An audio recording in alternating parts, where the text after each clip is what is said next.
Bonjour à vous tous. Dans cette vidéo, je vais faire la correction du deuxième exercice du TD des actions mécaniques. Bon, le deuxième exercice, il concerne l'étude des actions mécaniques sur un palier. Bon, un palier, c'est tout simplement un composant technologique qu'on utilise pour faire le guidage en rotation. Il joue le même rôle qu'un coussinet ou bien un roulement. Donc, c'est souvent une pièce cylindrique qui est creuse de l'intérieur. Voilà, sur cet exercice, notre palier il est repéré par 1, il est appelé bâti, et la pièce qu'on va guider en rotation, il est repéré par 2, qu'on va appeler tout simplement un arbre. Bon, vous avez ici une modélisation qui est locale. Qu'est-ce qu'on vous dit sur ce modèle? Les surfaces de contact sont limitées par un demi-cylindre de longueur L et de rayon R, et que entre les surfaces de contact, la pression P elle est uniforme sur chaque élément ds situé autour du point M. En question du demi-cylindre, pourquoi le contact entre l'arbre et le palier se fait sur la moitié d'un cylindre et pas sur toute la surface cylindrique? Bon, je vais vous expliquer ça dans le schéma suivant. Bon, lorsqu'on réalise une liaison entre un alisage et un arbre, si on souhaite de plus qu'il y ait un mouvement entre l'arbre et l'alisage, il faut prévoir entre l'arbre et l'alisage un jeu. Et puisqu'il y a un jeu, vous allez remarquer que le contact entre l'alisage et l'arbre, il se fait pas sur toute la surface cylindrique de l'arbre, mais plutôt c'est juste sur une portion de cette surface cylindrique. Et puis, vous pouvez remarquer que plus le jeu est important, plus cette surface de contact est petite. Plus le jeu est faible, plus cette surface de contact il va être grande. Bon, normalement, donc la partie sur laquelle il y aura du contact entre l'arbre et l'alisage, c'est la partie inférieure du fait que la pesanteur elle est dirigée vers le bas. Bon, ici, on voit que sur le modèle adopté, on suppose que le contact il va se faire sur la moitié d'un cylindre. Donc, vous l'avez ici. Et si ici c'est représenté sur le côté droit, donc on va supposer pour nous que X est la direction de la pesanteur. Voilà, donc ça c'est un petit peu bon, quelques informations pour comprendre pourquoi on a adopté donc ce modèle. Pourquoi c'est juste sur la moitié cylindrique. Bon, ça explique tout simplement. Ça s'explique tout simplement par du fait qu'il y a un jeu. Bon, maintenant je vais revenir sur le modèle local. On a vu que la surface de contact, c'est une surface qui est cylindrique, et plus précisément, c'est la demi-surface latérale d'un cylindre.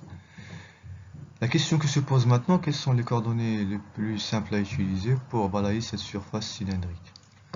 Bon, dans l'exercice précédent, on était face à une surface qui est rectangulaire, et dans ce genre de surface, les coordonnées les plus simples, c'est les coordonnées cartésiennes. Mais dans l'exercice 2, vous voyez que la surface n'est plus rectangulaire, mais elle a une forme cylindrique.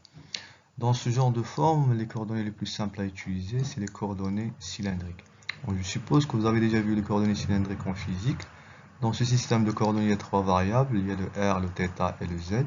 Bon, le R, ça représente la distance du point M par rapport à l'origine dans le plan X, Y. Le θ, elle représente l'orientation du vecteur position par rapport à l'axe OX dans le plan XY.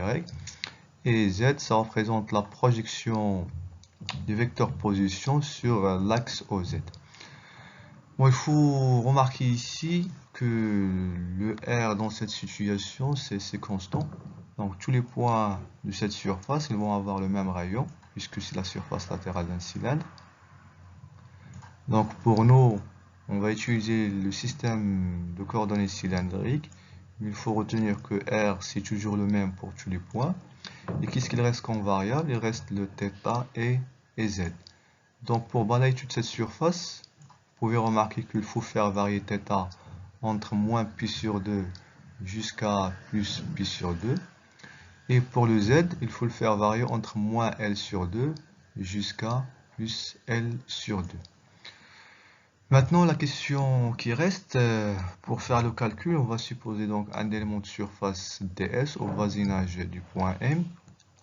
Et pour obtenir cet élément de surface, normalement c'est déjà connu lorsqu'on prend un élément de surface sur la surface latérale d'un cylindre. mais vous pouvez aussi donc le déduire vous-même assez facilement. Il suffit de faire varier les variables du coordonnées. Bon, R c'est constant, donc qu'est-ce qu'il reste comme variable? C'est θ et Z. Donc une variation de θ, donc qu'est-ce que ça donne? Donc si vous faites une variation de θ au voisinage du point M, donc de valeur dθ, donc qu'est-ce que j'obtiens? J'obtiens un arc de cercle. Donc cet arc de cercle est égal à combien? C'est tout simplement donc le rayon qui est R multiplié fois cet angle. Donc l'angle c'est une variation dθ, donc l'angle c'est dθ. Et par la suite, donc ce premier élément de longueur qu'on obtient, c'est R fois dθ. Donc vous pouvez le voir dans cette vue, donc l'arc, premier élément de longueur qu'on a obtenu en faisant varier θ de valeur dθ. Donc qu'est-ce qu'il reste maintenant comme élément variable? Il reste le Z. Donc maintenant une variation de Z au voisinage du point M, donc qu'est-ce que ça va donner? Donc ça va donner donc un élément de longueur dz. Donc une variation suivant la direction z, ça donne un élément de longueur dz.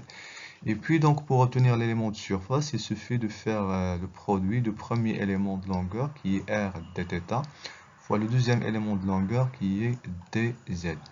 Et finalement donc notre élément de surface qui est r dθ, le premier élément de longueur, multiplié fois dz, ça nous donne donc notre élément de surface. Vous voyez que voilà donc l'élément de surface qu'on obtient, donc ça ressemble donc à la surface générale qu'on est en train, qu'on cherche à balayer. Voilà, reste maintenant qu'à préciser le vecteur position. Le vecteur position OM, donc dans le plan OXY, donc c'est R suivant R, et suivant Z, donc la projection suivant Z, ça donne Z suivant Z. Donc finalement, donc, le vecteur position OM, pour positionner le point, donc c'est R suivant R plus Z suivant Z. Maintenant, donc, on sait quel est le système de coordonnées qu'on va utiliser. On sait notre élément de surface qu'on va employer. Et on connaît aussi comment exprimer notre vecteur position. Maintenant, je reviens sur l'énoncé d'exercice. Quelle est la question demandée ou bien quel est le calcul qu'il faut faire dans cet exercice? Il n'y a qu'une seule question. On note question 1. Déterminer le modèle global de l'action mécanique de l'arbre 2 sur le bâti 1 sous la forme d'un torseur exprimé au point O. Bon, on vous demande tout simplement de passer du modèle local qui est donné ici avec l'énoncé vers le modèle global. Et qui dit modèle global, c'est tout simplement l'expression sous forme d'un torseur exprimé à un certain point. Bon, le point qu'on vous demande d'utiliser comme point de calcul, c'est le point O. Voilà, on va commencer maintenant par chercher le torseur d'action mécanique de l'arbre sur notre palier. À savoir qu'il y a deux éléments à calculer dans ce torseur. Il y a la résultante de 2 sur 1 et il y a aussi le moment de 2 sur 1 au point O. On va commencer par le calcul du premier élément de ce torseur qui est la résultante. Ça, on l'avait déjà vu en cours. La résultante, ça va être l'intégrale des forces élémentaires. Et la force élémentaire, c'est tout simplement donc, la densité de l'action mécanique multipliée fois l'élément de surface. La densité de l'action mécanique, d'après l'énoncé, en chaque point M, il y a une pression P. Bon, c'est énoncé que c'est uniforme, c'est-à-dire la même intensité, c'est constante. Et puis, vous pouvez remarquer qu'en chaque point M, cette pression P elle va être dirigée par R. Bon, R ici, c'est un vecteur qui est local. Dans chaque point M, il va posséder donc une direction R. Et puis, l'élément de surface ds, ça on l'avait déjà vu, c'est R dθ fois dz. Lorsqu'on va intégrer, donc on va remplacer ds par cet élément de surface. Donc il y a deux éléments sur lesquels on va faire l'intégrale, c'est θ et z. Donc on aura besoin d'identifier les bandes d'intégration. Donc pour θ, vous pouvez voir, pour balayer toute la surface, il faut faire varier θ entre moins pi sur 2 jusqu'à plus pi sur 2. Et pour z, il faut faire varier z entre moins L sur 2 jusqu'à plus L sur 2. Qu'est-ce qu'il reste maintenant? Bon, si je remplace la densité et l'élément de surface, donc on va avoir une double intégrale puisqu'il y a deux variables, dθ et dz. Et en remplaçant, donc on va obtenir cette expression. Ça, c'est une double intégrale. Vous pouvez déjà remarquer que P et R, c'est constant, donc on peut le faire sortir de l'intégrale. Par contre, on ne peut pas faire sortir R de l'intégrale. Pourquoi? Parce que R, j'ai dit que c'est local. À chaque point M, il possède son propre R. Et ce R, vous voyez qu'il dépend de θ. Donc, si je cherche la dépendance entre R et θ, donc vous pouvez le remarquer ici. Bon, la projection de R dans le plan XY, qu'est-ce que ça donne? Ça donne un cosinus θ suivant X et un sinus θ suivant Y. Donc vous voyez donc que R dépend de θ et je ne peux pas le faire sortir de l'intégrale. Donc maintenant qu'est-ce qu'il reste? Bon, ça c'est une double intégrale. Je peux soit commencer par intégrer par rapport à θ et puis intégrer par rapport à z, ou bien faire l'inverse, intégrer par rapport à z et puis intégrer par rapport à θ. Ou encore on peut séparer ces deux intégrales avec les éléments indépendants. Donc vous voyez que R il ne dépend que de θ, donc je vais laisser donc cette intégrale tout seul. Donc vous avez donc cette intégrale. Et puis donc qu'est-ce qu'il reste? La deuxième intégration. Donc dz est l'indépendant de θ, donc je peux le faire sortir. Il reste l'intégrale par rapport à dz. Alors après séparation, donc qu'est-ce qu'on obtient? Donc je vais obtenir donc PR, on avait dit que c'est constant, on pouvait le faire sortir. Donc il reste l'intégrale par rapport à dz et l'intégrale par rapport à dθ. Bon, l'intégrale par rapport à dz, entre moins L sur 2 et L sur 2, bon ça c'est simple, donc ça va donner directement L. Et puis si je remplace, donc j'aurai P fois R fois L. Et il nous reste donc l'intégrale de R dθ. Bon, maintenant pour intégrer ce terme, il faut remplacer R en fonction de θ. Donc je vais utiliser donc cette expression. Et puis donc en remplaçant, donc j'aurai l'intégrale de R dθ, et ça va être l'intégrale de cos θ suivant x plus sinus θ suivant y. Donc si je cherche la primitive, donc cos θ, donc ça va donner sinus θ, et sinus θ ça va donner donc moins cosinus θ. Et puis donc il reste qu'à remplacer ici et j'obtiens donc finalement donc 2 suivant x. Bon là ce terme est dans 1, 0, donc ce terme est dans 2. Et finalement il reste qu'à revenir à l'expression ici et remplacer cette intégrale qu'on vient de calculer.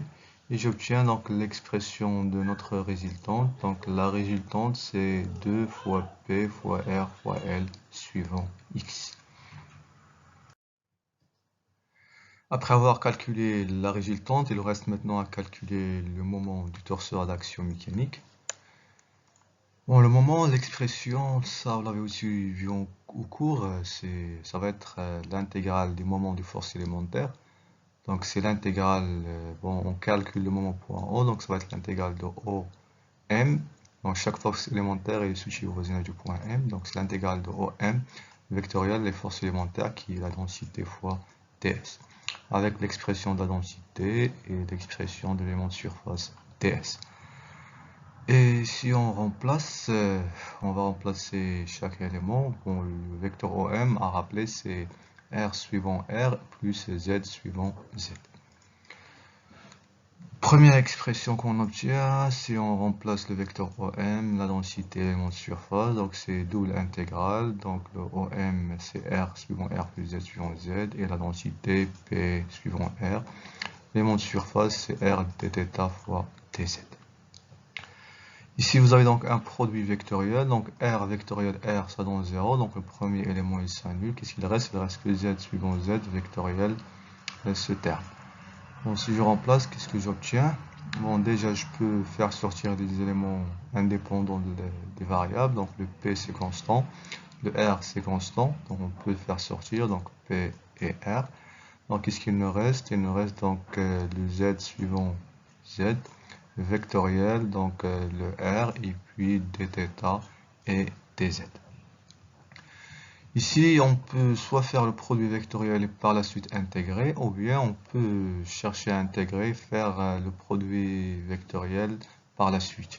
Donc, si je commence par intégrer, donc qu'est-ce que j'obtiens? Bon, vous voyez déjà que z, c'est un vecteur fixe. Bon, c'est toujours le même z, il est indépendant du point M. Donc, je peux le faire sortir de l'intégrale. Donc, qu'est-ce qu'il me reste? Il me reste deux intégrales. Donc, l'intégrale par rapport à dθ. Donc, quels sont les éléments qui dépendent de θ? Il n'y a que le r. Et l'intégrale par rapport à dz. Qu'est-ce qu'il dépend de z? Il n'y a que donc la variable z. Donc, j'aurai par la suite donc p fois r. J'ai fait sortir le vecteur z puisque c'est fixe. Et j'aurai donc l'intégrale par rapport à dz de z et produit vectoriel, il ne faut pas oublier le produit vectoriel qu'on a ici, et l'intégrale de r fois dθ. Voilà, donc ça, on sait déjà le résultat puisque ce terme on l'avait déjà calculé dans la résultante. Et pour cet élément, bon, si je remplace par la primitive, vous allez avoir z au carré sur 2 entre moins l sur 2 et L sur 2. Bon, cet élément, si vous faites le calcul, ça va donner un 0, donc il s'annule. Et par la suite, vous allez avoir un 0 ici, donc au total, qu'est-ce que j'obtiens? J'obtiens le vecteur nul. Vous voyez que c'est intéressant ici de calculer l'intégrale avant de faire le produit vectoriel. Bon, ça nous évite de faire des calculs de plus.